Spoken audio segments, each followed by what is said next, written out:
వీక్షకులందరికీ నమస్కారం. మే 1వ తారీఖున మారబోతూ ఉన్నటువంటి బృహస్పతి అనగా గురుగ్రహం మీనరాశి వారికి ఏ విధమైనటువంటి ఫలితాలను ఇవ్వబోతూ ఉన్నారు అనేటువంటి విషయాన్ని ఈ వీడియో ద్వారా క్లుప్తంగా తెలుసుకునేటువంటి ప్రయత్నం చేద్దాం. 2024వ సంవత్సరం మే నెల 1వ తారీఖు నుండి 2025వ సంవత్సరం మే నెల 1వ తారీఖు వరకు దేవగురువు అయినటువంటి బృహస్పతి వృషభ రాశి యందు సంచారం చేస్తారు. ఈ వృషభ రాశిలో సంచారం చేయడం అనేటువంటిది మీనరాశి వారికి వృషభం తృతీయ స్థానం అవుతుంది. గోచారవశాత్తు మీనరాశి వారికి ఇప్పటికే చాలా రకాలైనటువంటి సమస్యలు ఉన్నాయి. ఒకటి జన్మరాహు యొక్క దోషము, ఏలిన నాటి శని యొక్క దోషము, అలాగే ఇప్పుడు ప్రస్తుతం ఉన్నటువంటి పరిస్థితుల్లో కుజరాహువుల యొక్క యుతి కానివ్వండి, ఇవన్నీ కూడా చాలా సమస్యాత్మకమైనటువంటి విషయాలు. క్లుప్తంగా మనం ఒక దీర్ఘాలోచనలో మనం చూసినట్టయితే 3 ఏళ్ల పాటు రాహు యొక్క పీడ ఉంటుంది, 2 ఏళ్ల పాటు గురుబలం ఉండదు. మొన్ననే ప్రారంభమైనటువంటి ఏలినాటి శని ఇంకా 6.5 సంవత్సరాల పాటు ఉంటుందంటే ఒక్క విషయాన్ని మాత్రం మీనరాశి వారు గుర్తుపెట్టుకోవాలి. 2024 మే దగ్గర నుండి 2026వ సంవత్సరం ఏప్రిల్ వరకు ఈ 2 ఏళ్ల పాటు మీనరాశి వారికి ఏ విధంగానూ గోచార బలం అనేటువంటిది లేదు. అంటే 2 ఏళ్ల పాటు కొంత కష్టకాలం అనేటువంటిది ఉన్నది. ఎప్పుడైతే టైం బాగాలేదని మనకు తెలుస్తుందో చాలా జాగ్రత్తగా ఉంటాం. ఇది జ్యోతిష్శాస్త్రం అన్నది మనకి ఎందుకు అంటే రాబోయేటువంటి కాలం మంచా చెడా. మంచి అనుకోండి, ఎస్, మన ఆలోచన విధానం బాగుంటుంది, మన ఆలోచనలకు తగ్గట్టుగానే పనులు అవుతాయి, పనులకు తగ్గట్టుగానే మన రాబడి ఉంటుంది. ఇక్కడ 2 ఏళ్ళు బాగాలేదు అంటే మీనరాశి వారు ఏం ఆలోచిస్తున్నా అది వారి పతనానికి దారితీస్తుంది. బ్యాడ్ టైం నడుస్తోంది. ఆలోచించేటువంటి స్థితిలో మీరు చాలా క్షుణ్ణంగా ఆలోచన చేయాలి. ప్రత్యేకించి 1-2 సార్లు ఆలోచన చేసుకోవాలి. ఎందుకంటే మీ ఆలోచనలన్నీ కూడా మిమ్మల్ని ఇబ్బందుల్లోకి నెట్టడానికి అవకాశం ఉంటుంది. ఈ ఉదాహరణ ఒక విషయం చెప్తాను. నాకు తెలిసినటువంటి ఒక వ్యక్తికి ఏలిన నాటి శని ప్రారంభమవుతూ ఉంది. అయితే ఆ సందర్భంలో ఆయన ఒక ఆఫరు ఆయనకు వచ్చింది. ఏంటంటే ఓ చిన్న వ్యాపారంలో కొంత పెట్టుబడి పెడితే అది 100 మళ్ళా మనకి వెనక్కి వస్తుంది అనేటువంటి దాంట్లో ఆయన నా సలహా అడిగారు. నేను అప్పుడు అన్నాను ఒకటే విషయం, ఏలిన నాటి శని ప్రారంభమవుతూ ఉండేటువంటి సమయంలో ఈ విధమైనటువంటి ఆఫర్లు అనేటువంటిది మంచిది కాదు. ఇలా ఏ విధమైన కొత్త పనులు ప్రారంభం చేయకూడదు. ఒకసారి ఏదైనా కొత్తగా పెడుతూ ఉంటే మాత్రం జాతకం చూసుకోవాలండి, ఇది బాగాలేదు, మంచి సమయం కాదు అన్నారు. కానీ కాలవశాత్తు ఆయన అందులోకి వెళ్ళడం జరిగింది. స్టిల్ వాళ్ళకి ఆయన బయటపడలేదు. అది జరిగి 14 ఏళ్ళు అవుతుంది. కొన్ని కోట్ల రూపాయల యొక్క నష్టం అందులో ఆయనకి జరిగింది. దాంతోపాటు ఒక జీవితం, ఇప్పుడు ఇన్ని కోట్లు పోతే సంపాదించుకోవడానికి ఎంతకాలం పడుతుంది, అది డబ్బు రీత్యా మానసిక ప్రశాంతత లేదు, ఆరోగ్యం లేదు, ఇలా ఇబ్బంది పడుతూనే ఉన్నారు. అలాగే మీనరాశి వారు ప్రస్తుతం అదే ఫేజ్లో ఉన్నారు. ఈ సందర్భంలో ఏదైనా ఒక ఆలోచన కానీ లేదా ఏదైనా ఒక పని చేద్దాం కానీ ఇది మీకు అనిపించింది అనుకోండి, దీనిలో ప్రత్యేకించి గురువుల యొక్క ఆలోచన తీసుకోండి. అనగా మీ తల్లిదండ్రులు కానీ, పెద్దలు కానీ, లేదా మీకు చదువు చెప్పిన వాళ్ళు కానీ, ఇలా ఎవరైతే మీరు గురువులుగా భావిస్తూ ఉన్నారో వారి ఆలోచనలను ఒకసారి మీరు తెలుసుకోండి. ఫలానా అది చేద్దాం అనుకుంటున్నాను, నాకు ఆలోచన వచ్చింది, ఇప్పుడు నా టైం బాగాలేదు కాబట్టి నేను మిమ్మల్ని సలహా అడుగుతున్నాను. అంతేగాని స్నేహితులను ఎప్పుడు సలహా అడగండి. మీకన్నా వయసులో పెద్దవారు, అనుభవం ఉన్నవారు, లేదా మీరు గురువుగా భావించేటువంటి వారు, లేదా వాళ్ళు తల్లిదండ్రులైనా సరే వాళ్ళని మీరు సలహా తీసుకోవాలి. ఎందుకంటే ఏలిన నాటి శని అనేటువంటిది, అందులోనూ ఇప్పుడు రాహు బలం లేదు.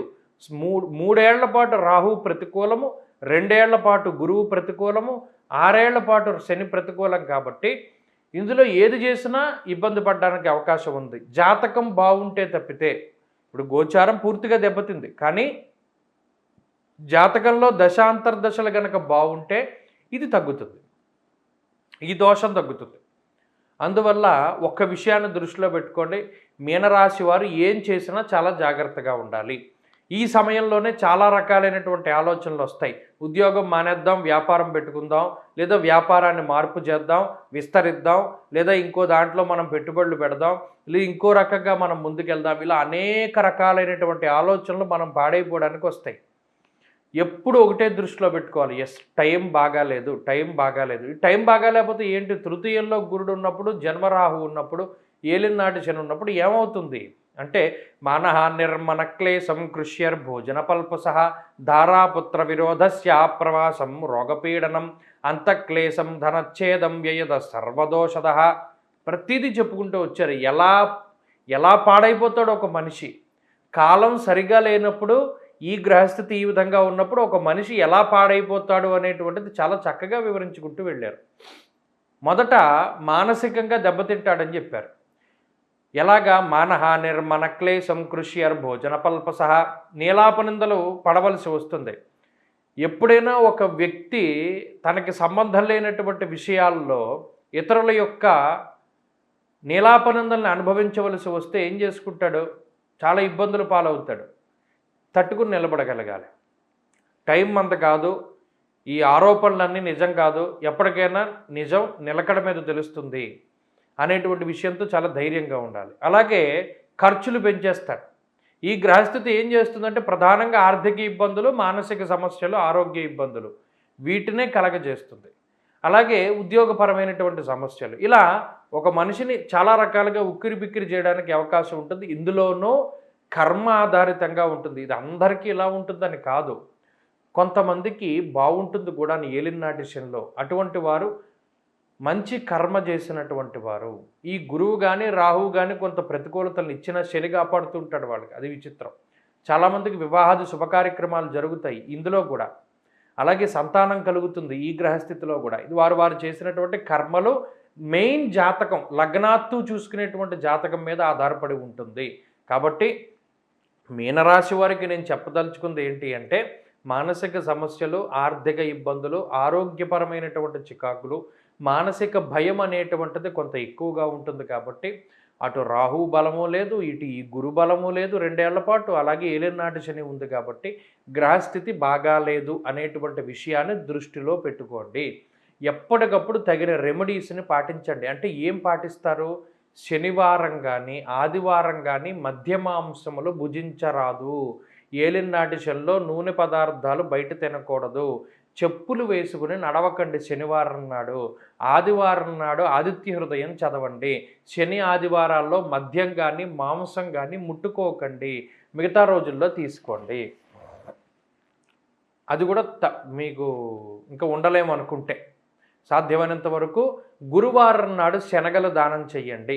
నెలలో మొదటి గురువారము, మొదటి ఆదివారము, మొదటి శనివారం ఎప్పుడైతే ఉన్నాయో గురువారం నాడు కేజింపావు శనగలు, శనివారం నాడు నల్లటి పళ్ళు లేదా నల్లటి స్వీట్లు, సాల్ట్ బిస్కెట్లు. ఎందుకంటే మీరిచ్చే నువ్వులు ఆ బ్రాహ్మడు తీసుకోడు. తిలదానం చేస్తారు, డస్ట్బిన్లో పడేస్తాడు. తిలదానంలో నువ్వులు పట్టుకెళ్ళి ఉపయోగించుకునేటువంటివి ఇవ్వాలి. సాల్ట్ బిస్కెట్లు కానీ, లేదా నల్లటి హల్వా కానీ, లేదా నల్లటి స్వీట్లు కానీ, లేదా మరి ఏ ఇతరత్ర శనికి సంబంధించినటువంటి పదార్థాలు, చెప్పులు, గొడుగు ఇటువంటివి దానం చేయాలి. అలాగే ఆదివారం నాడు రాహుకాలం వస్తుంది సాయంత్రం. ఆ సమయంలో మినప్పప్పుతో చేసినటువంటి పదార్థాన్ని దానం చేయాలి. ఇలా నెలలో మొదటి వారాలు దృష్టిలో పెట్టుకుని సంవత్సరం పొడవునా శని ఆదివారాలు మధ్యమాంసం భుజించకుండా, అలాగే గురు చరిత్ర దత్తాత్రేయ స్వామి వారిది పారాయణ చేస్తూ, సిద్ధమంగళ స్తోత్రం, దక్షిణామూర్తి స్తోత్రాలను పారాయణ చేసుకుంటూ ప్రతినిత్యం ఆంజనేయ స్వామి వారి యొక్క సింధూరాన్ని గనక ధారణ చేయగలిగినట్టయితే ఈ సంవత్సరంలో ఈ గ్రహస్థితి గడ్డు కాలం నుండి బయటపడడానికి అవకాశం ఉంటుంది.